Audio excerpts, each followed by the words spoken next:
Intersteno 2013, Ghent, Belgium. Audio description, the visual made verbal, with Joel Snyder, President, Audio Description Associates, LLC, Director, Audio Description Project of the American Council of the Blind.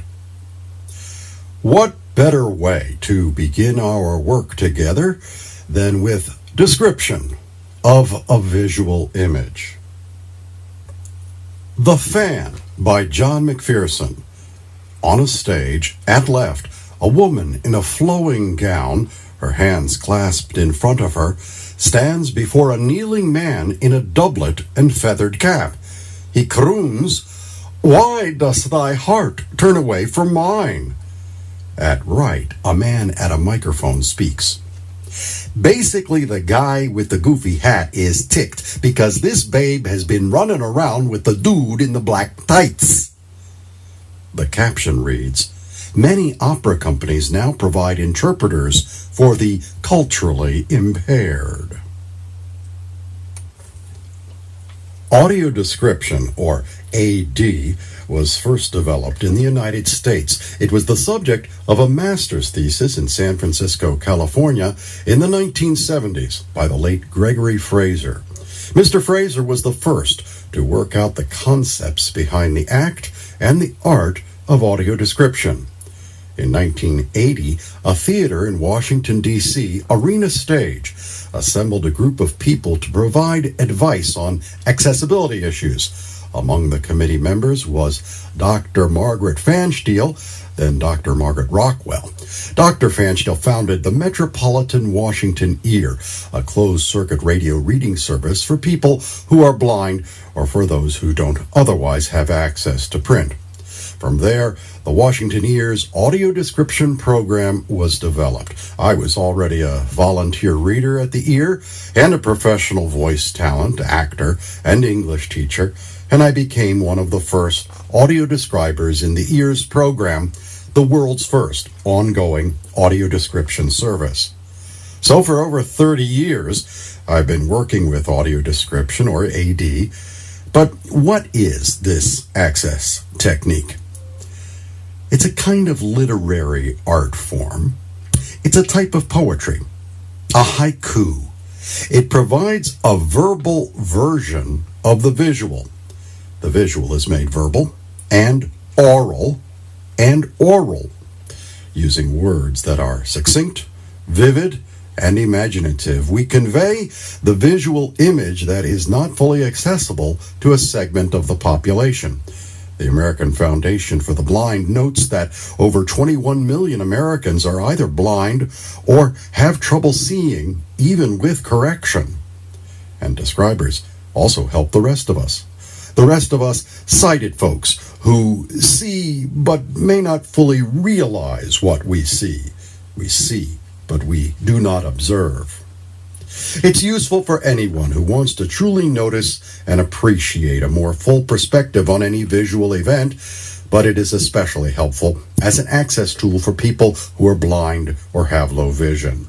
You'll find audio description these days at arts events, theater, opera, dance, museum exhibits, broadcast television, DVDs, first-run feature films, but also at conferences, in classrooms, weddings, parades, rodeos, circuses, sports events, on cruises, for karaoke performances, and even at funerals.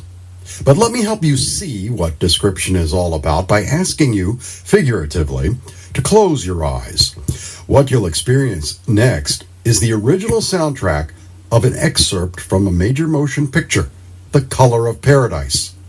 What can you glean about the film when you're limited to listening only? Let's try it.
That was long.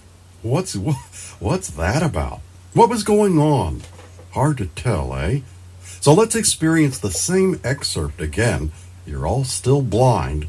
There will be no picture, but this time, let's add audio description. Will it make a difference? Let's see by listening.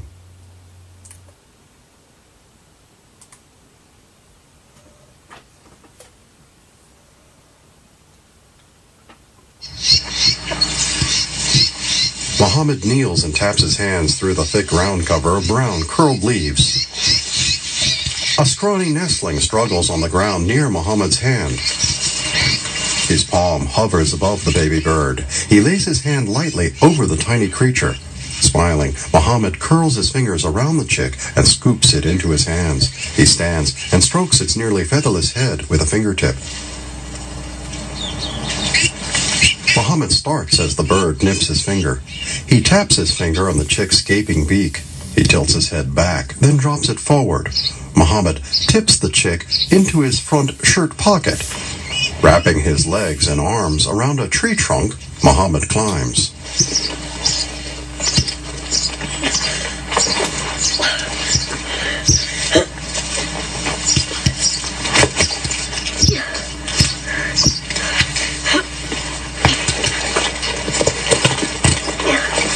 He latches onto a tangle of thin upper branches.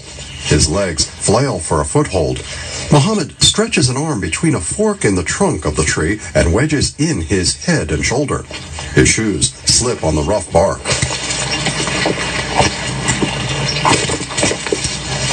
He wraps his legs around the lower trunk, then uses his arms to pull himself higher.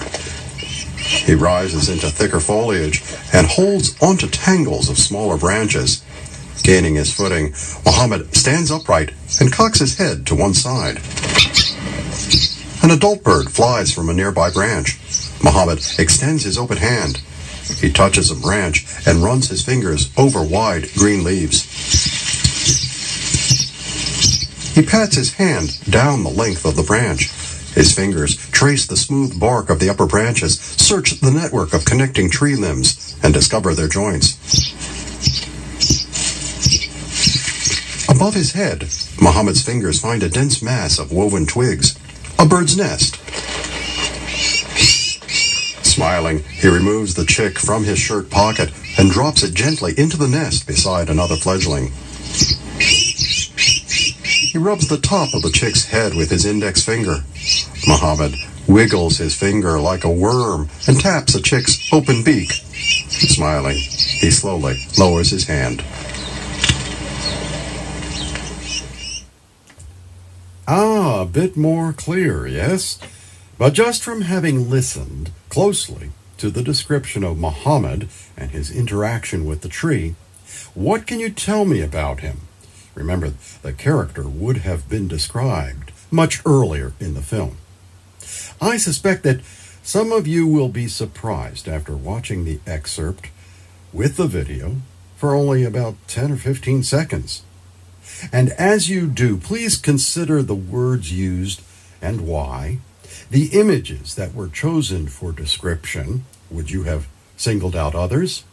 Indeed, description is often about what not to describe. Let's try it.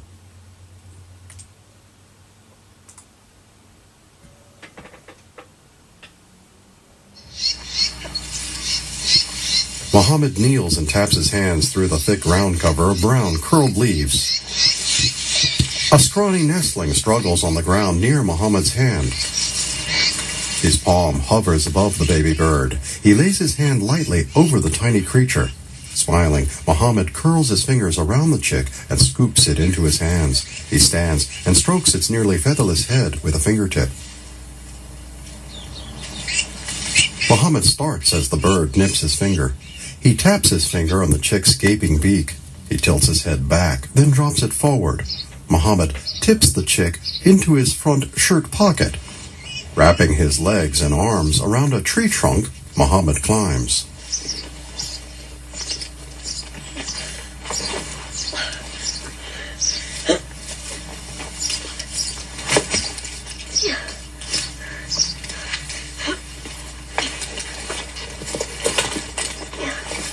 He latches onto a tangle of thin upper branches. His legs flail for a foothold. Mohammed stretches an arm between a fork in the trunk of the tree and wedges in his head and shoulder. His shoes slip on the rough bark.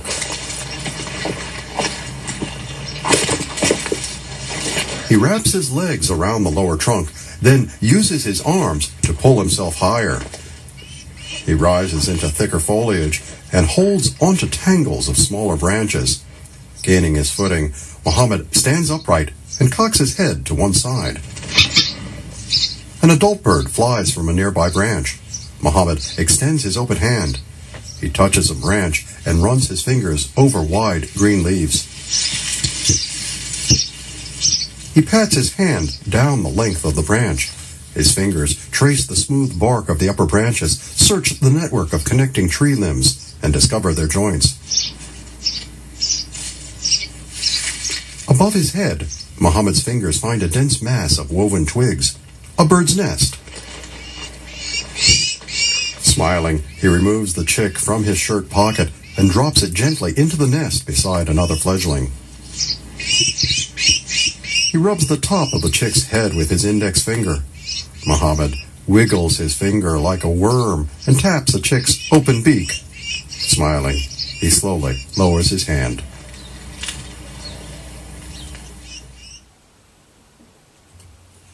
Not too long ago, I conducted a workshop in New Haven, Connecticut with daycare workers and reading teachers on what I think represents a new application for audio description: literacy. We experimented with developing more descriptive language to use when working with kids and picture books. Now, these books, of course, rely on pictures to tell the story, but the teacher, trained in audio description techniques, would never simply hold up a picture of a red ball and read the text, "See the ball." No, he or she might add, "The ball is red, just like a fire engine. I think that ball is as large as one of you. It's as round as the sun, a bright red circle or sphere." The teacher has introduced new vocabulary, invited comparisons, and used metaphor or simile with toddlers.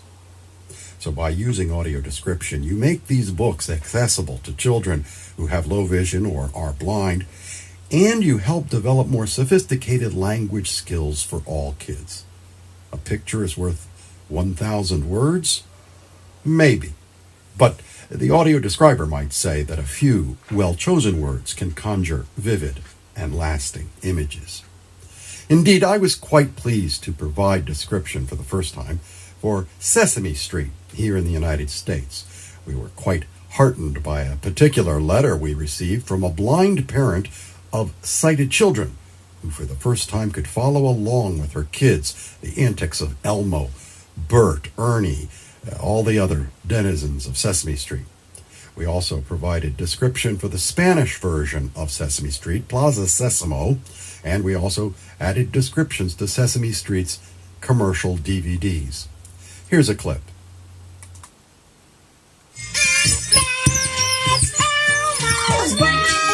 Elmo stands beside Dorothy's fishbowl. Hi! This is Elmo's world! Oh, Elmo's so very happy to see you! Oh, and so is Dorothy! Say hello, Dorothy! An orange goldfish. Oh, guess what Elmo's thinking about today? Elmo glances around himself. Hear that? Yeah! Elmo dances to a purple door and opens it. Outside, people and puppets sit on steps on Sesame Street.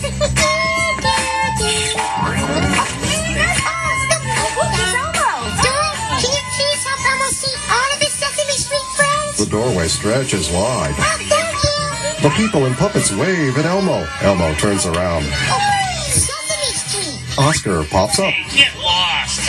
Oscar. You know, Sesame Street. Elmo and the others dance.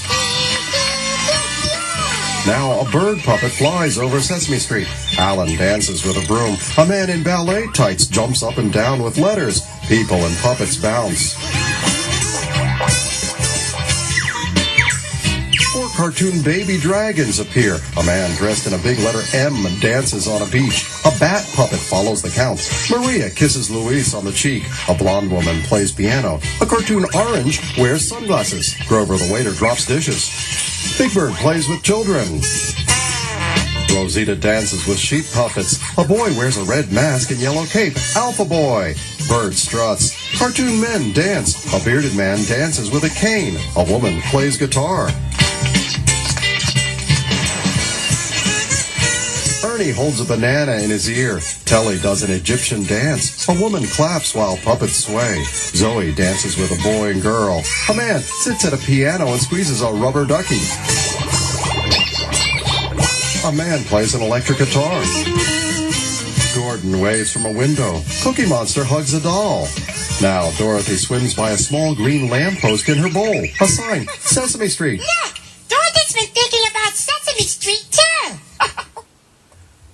In the time we have today, I thought it would be most helpful to review the skills that a describer must develop in order to make the visual verbal, according to the 4 fundamentals of audio description that I developed some years ago.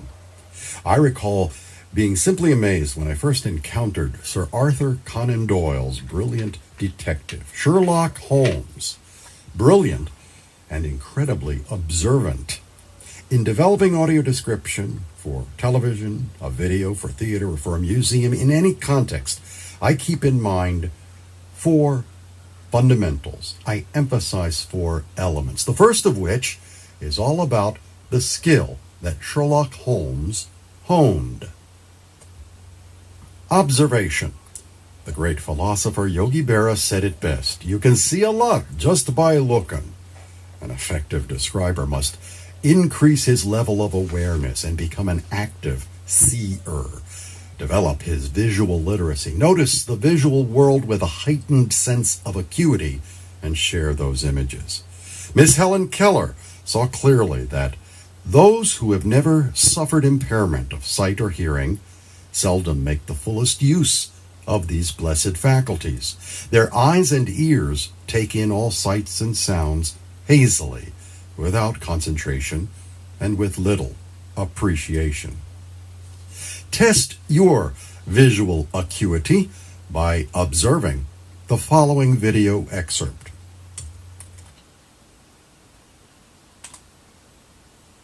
This is an awareness test. How many passes does the team in white make?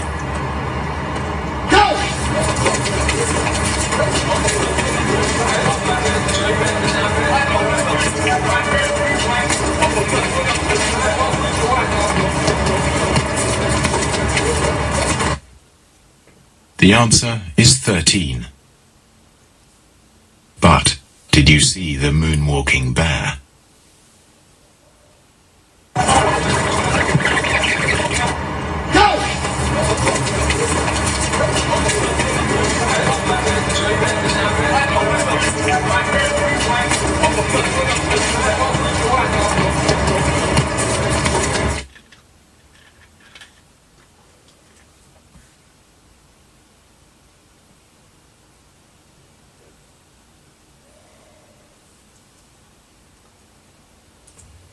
Next, describers must edit or cull from what they see, selecting what is most valid, what is most important, what is most critical to an understanding, he points to his head, and appreciation, he points to his heart, of an event. Oliver Wendell Holmes expressed it succinctly. He said, "The great struggle of art is to leave out all but the essential."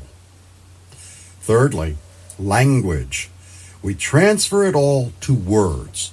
Objective, vivid, specific, imaginatively drawn words, phrases, and metaphors. In Ghent is the KBC Arteveldetoren, 390 feet tall, or is it as high as 40 elephants stacked one on top of the other? Or taller than a football field set up vertically, or some 30 stories tall? All of the above. But which describes it most vividly? Which conjures a vivid image in the mind's eye? How many different words can you use to describe someone moving along a sidewalk? Why say walk when you can more vividly, accurately describe the action with sashay, stroll, skip, stumble, or saunter? Thus, imagination is critical. There are no elephants there in Ghent. There's no football field. But, in the words of Jonathan Swift, vision is the art of seeing things invisible. And Mark Twain said it even better. You cannot depend on your eyes when your imagination is out of focus. Good describers also strive for simplicity, succinctness. Less is more. In writing to a friend, Blaise Pascal once noted, I have only made this letter longer because I have not had the time to make it shorter. While a describer must use language which helps folks see vividly and even see beyond what's readily apparent, it's important to maintain a degree of objectivity. Describers sum it up with the acronym WYSI-WYS. WYSI-WYS, or what you see is what you say.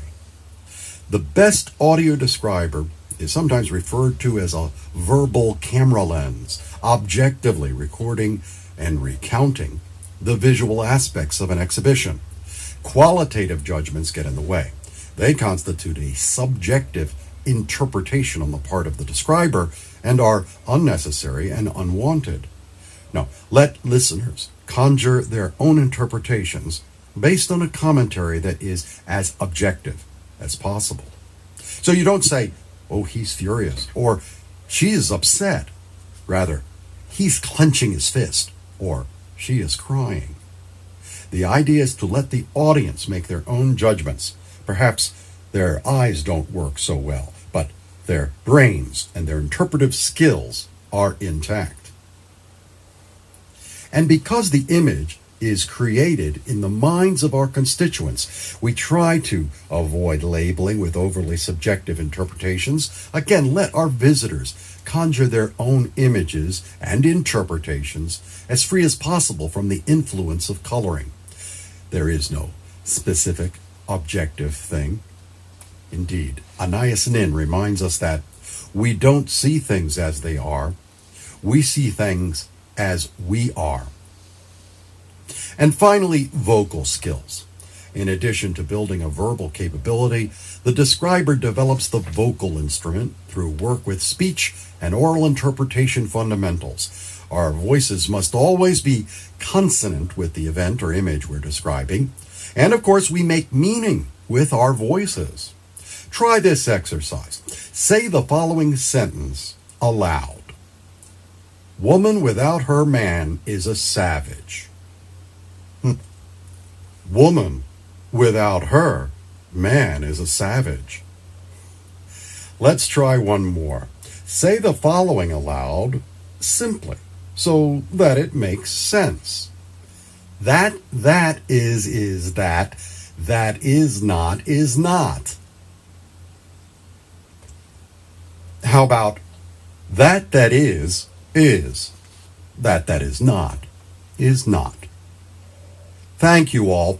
If you'd like to be in touch with me with questions or observations, feel free to contact me, Joel Snyder, at jsnyder, that's JSNYDER, at audiodescribe.com. And visit my websites at www.audiodescribe.com or www.acb.org/ADP.